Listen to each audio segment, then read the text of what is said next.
बीते शुक्रवार को राहुल गांधी ने दिल्ली के 12 तुगलक रोड पर स्थित सरकारी बंगला खाली कर दिया। बंगले से एक ट्रक सामान लेकर निकलता दिखाई दिया। उनका सामान मां सोनिया गांधी के 10 जनपद स्थित आवास में शिफ्ट किया गया है। बता दें, करीब 19 साल का बंगला उनका आधिकारिक आवास था, लेकिन उनकी सांसदी जाने के बाद ये आवास खाली करने के आदेश दिए गए थे। अमेठी से सांसद बनने के बाद ये बंगला साल 2005 में उन्हें आवंटित हुआ था। क्यों खाली करना पड़ा बंगला? साल 2019 में चुनाव प्रचार के दौरान राहुल गांधी ने मोदी सरनेम को लेकर आपत्तिजनक टिप्पणी की थी। इसके बाद उनके खिलाफ सूरत कोर्ट में मानहानि का केस चला। मोदी सरनेम आपराधिक मानहानि मामले में सूरत की एक अदालत ने राहुल गांधी को पिछले महीने दोषी ठहराया था और 2 साल की सजा सुनाई थी। हालांकि उनकी सजा को 1 महीने के लिए निलंबित कर दिया था और उन्हें जमानत दे दी गई।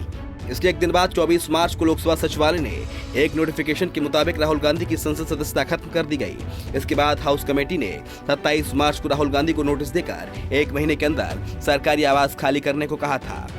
सरकारी आवास खाली करने को लेकर नोटिस मिलने के बाद राहुल गांधी ने लोकसभा सेक्रेटरी को पत्र भी लिखा और उन्होंने पत्र में कहा था कि मैं 4 बार लोकसभा सांसद चुना गया। ये लोगों का जनादेश है, उसके लिए मैं लोगों का शुक्रगुजार हूँ।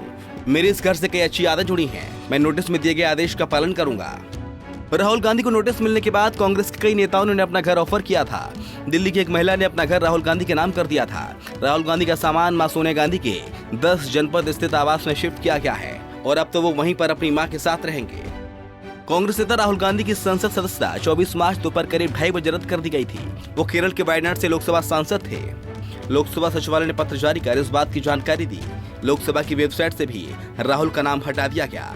दरअसल सुप्रीम कोर्ट ने 2013 के एक फैसले में कहा था कि अगर कोई भी सांसद या विधायक निचली अदालत में दोषी पाया गया तो वो संसद या विधानसभा की सदस्यता के लिए अयोग्य होगा। इसी नियम के तहत राहुल गांधी की संसद सदस्यता रद्द हुई है। संसद की सदस्यता जाने के बाद 25 मार्च को प्रेस कॉन्फ्रेंस की राहुल ने कहा, भाजपा ध्यान भटकाने की कोशिश करती है। कभी ओबीसी की बात करेगी, कभी विदेश में दिए बयान की बात करेगी। ये लोग मेरी सदस्यता रद्द करके मुझे रोक नहीं सकते। चाहे मुझे सदस्यता मिले ना मिले, मैं अपना काम करता रहूंगा। अगर मुझे ये स्थायी रूप से डिस्क्वालीफाई कर दें तो मैं भी अपना काम करूंगा। मैं संसद के अंदर रहूं या बाहर, कोई फर्क नहीं पड़ता। राहुल गांधी 2019 में केरल के वायनाड से सांसद चुने गए थे। संसद जाने के बाद वो 12 अप्रैल बुधवार को पहली बार वायनाड पहुंचे, जहां उन्होंने मोदी सरकार पर हमला बोला। जनसभा को संबोधित करते हुए राहुल ने कहा था, मेरा घर 50 बार सीज करो, लेकिन मैं जनता के मुद्दों को उठाता रहूंगा। आप लोगों को जितना भी डराने की कोशिश करिए, लेकिन मैं फिर भी उनके लिए लड़ता रहूंगा। हम किसी भी धमकी से नहीं डरते हैं। बीते शुक्रवार को राहुल गांधी की बहन प्रियंका गांधी भी उनके दिल्ली स्थित आवास पर पहुंची थी। आइए आपको जाते जाते बता देते हैं राहुल गांधी अब जिस घर में अपनी मां सोनिया गांधी के साथ रहेंगे उसकी खासियत क्या है। सोनिया गांधी का घर 10 जनपद स्थित प्रधानमंत्री के आवास से भी बड़ा है। सेंट्रल पब्लिक डिपार्टमेंट के मुताबिक पीएम मोदी का सरकारी आवास 7 आरसी 14,101 वर्ग मीटर में बना है। वहीं इसके मुकाबले 10 जनपद में सोनिया गांधी का आवास 15,181 वर्ग मीटर के क्षेत्र में है। लाल बहादुर शास्त्री जब प्रधानमंत्री बने थे तब वो यहीं रहते थे। इंदिरा गांधी की मौत के बाद राजीव गांधी का परिवार इसी आवास पर रह रहा है। इसी घर के पीछे ही कांग्रेस मुख्यालय है।